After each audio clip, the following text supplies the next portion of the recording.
If I were in the BJP, I would not invite Shashi Tharoor to come and join us. No, I mean, there's no doubt that Mr. Modi is very popular, particularly in northern India and in the so-called Hindi belt. He is undoubtedly hugely popular. It was silly to pretend otherwise. He is larger than life, in many ways larger than his own party, but his party also is very effectively organized. Let me just say, Shashi Tharoor is not likely to stay in a rut for very long. But let me leave it at that. How do you see the prospects of Modi in the next term? No, I mean, there's no doubt that Mr. Modi is very popular, particularly in northern India and in the so-called Hindi belt. He is undoubtedly hugely popular. It was silly to pretend otherwise. You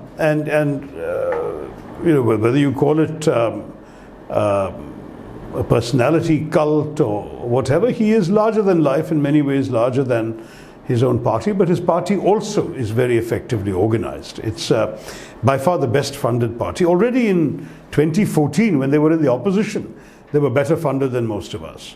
By 2019, they were outspending all the candidates they were opposed to cumulatively. I mean, they came a fairly distant second in Thiruvananthapuram, but they would have, in terms of their visibility in the constituency, you could have added me and the CPI candidates and the independent candidates together in terms of posters, buntings, rallies, jeeps, platforms. I mean, the BJP would have exceeded all of that combined. But the truth is that they're well funded, they're also very well organized. I mean, I will be very honest and say that my own constituency, we've seen the RSS workers coming from all over the state. I mean, there were few constituencies that were targeted. Look at Thiruvananthapuram in 2019. Prime Minister Modi came twice. Amit Shah came 3 times. Nirmala Sitharaman and Prakash Javadekar were here repeatedly. They had literally every RSS shakha in Kerala sending people to do door-to-door campaigning. I know Congress sympathizers who had 5 visits from BJP home squads coming and trying to persuade them to vote for the BJP candidate. This is seriously effective campaign organization. And you know, it's a miracle to be able to survive that kind of onslaught. And I'm grateful to the voters of Thiruvananthapuram for having had the faith to do that. But this is what we should be prepared for. It's a well-financed, well-organized, diligent, hard-working election machine with a leader who enjoys a personality cult. And whereas in the south we still have some immunity to some of their messaging, in the north they've turned out to be incredibly effective. I don't think that any of us expected them to do as well in UP, for example, as they did. We thought there'd be some anti-incumbency, and so, which is a typical factor in Indian elections. There wasn't. But Trinamool showed them they could be beaten. Yeah. So it depends on where. Bengal is not UP. And I'm hoping that that Kerala will also be able to have continue to be the last redoubt, as it were. Tamil Nadu and Kerala, I think, still have a different orientation on all the key issues that the BJP would disagree with the other ideology on. We are the separate ones. So they will find it tough this time also in Kerala? I think that they are not going to find it easy to make a major impact. But to say that they will constantly be stuck at where they are depends on a lot of factors. Remember, a lot of voting decisions are made at the last minute. I would say the core support base of BJP has not grown at all. And the NDA itself, including in Kerala, has already crumbled a bit with C.K. Janu's party leaving and so on. I'm not sure about the degree of commitment of some of their other partners. So I think the core support is but on what issues people will be voting.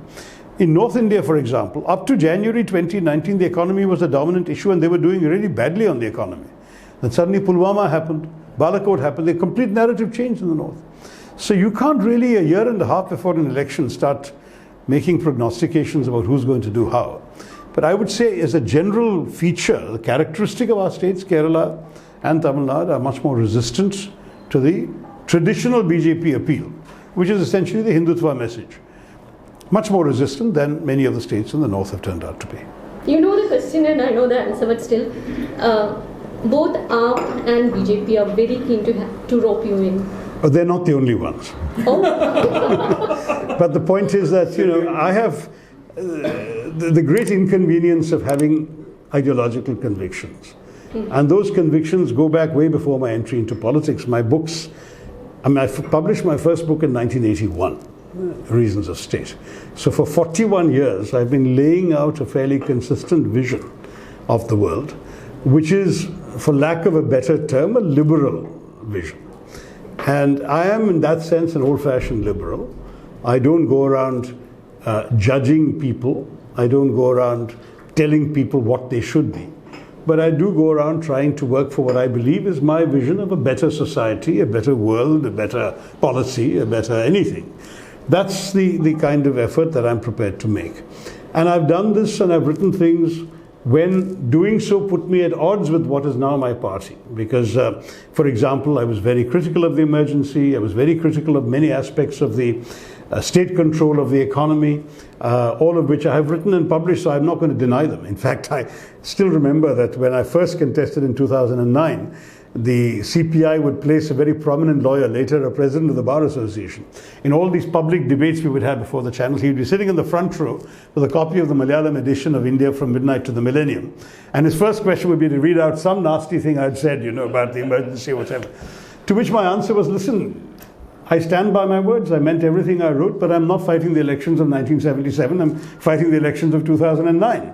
To which he really had no better answer. But he would still come at the next debate and again read some other. Except that the truth is my track record is there. It's a paper trail. My books are all in print. You can find them. I can't deny anything I've said. And I've stood by everything. My worldview has been what it is. But the truth is that the Congress Party post-91 on the economic front and throughout, I would say, on other fronts, has been a party that I found congenial, and that's why I'm with them. So a party that doesn't share some of the same ideological premises would probably not be an easy place for me to fit into. Because as you all know, I tend not to bite my tongue very often.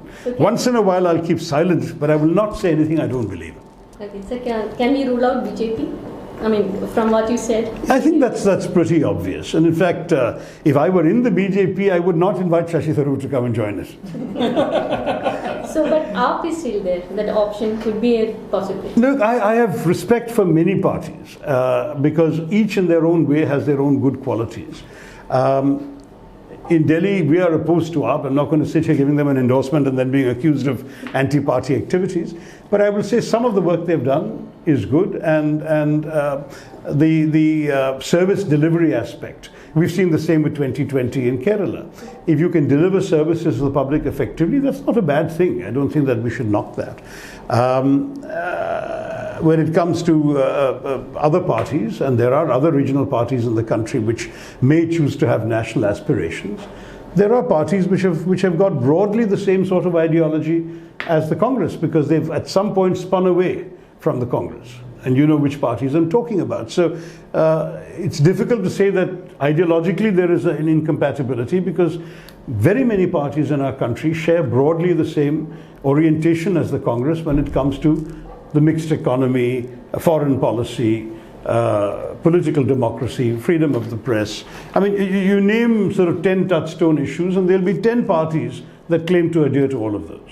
So in that sense, the idea of India, so-called, I mean, I've often said, when people say, what gives you or anyone in the Congress the right to talk about the idea of India, my answer is it comes to me from the Constitution. My idea of India is the idea of India embedded in the Constitution. That's what it's all about. So in that sense, as far as I'm concerned, I would say to you frankly that all the parties that subscribe to that same ideology would be compatible. So it's not that I'm going around with a litmus test that only applies to one or two places. There may be many possibilities. But right now, I still have hopes that the Congress will turn out to be the right vehicle for advancing this dream of India. But I'm very conscious that you can have all the right ideas and still not be an effective vehicle. Or you can be a very effective vehicle for the wrong ideas. And that's frankly what we're seeing in many ways with the ruling party today in Delhi. But if you want to come back to Kerala, do you think you will be welcomed here by the Congress state unit, given the equation you have with them? Who are they? I mean, the Congress is all of us, right? All of us who work in the Congress are in the Congress. So it's state leadership, to be specific, the state Congress leadership. The current state leadership has an excellent relationship with me, and for that matter, so do the previous. As an MP, but not as a Kerala leader. Well, I didn't. I have not claimed to be a Kerala leader. I've only claimed to be an MP for Thiruvananthapuram. So, are you happy to be? I mean, spend the next 5 So years far. of your life, but the next 5 years of your life. Why do you want to lock me into some narrow straitjacket?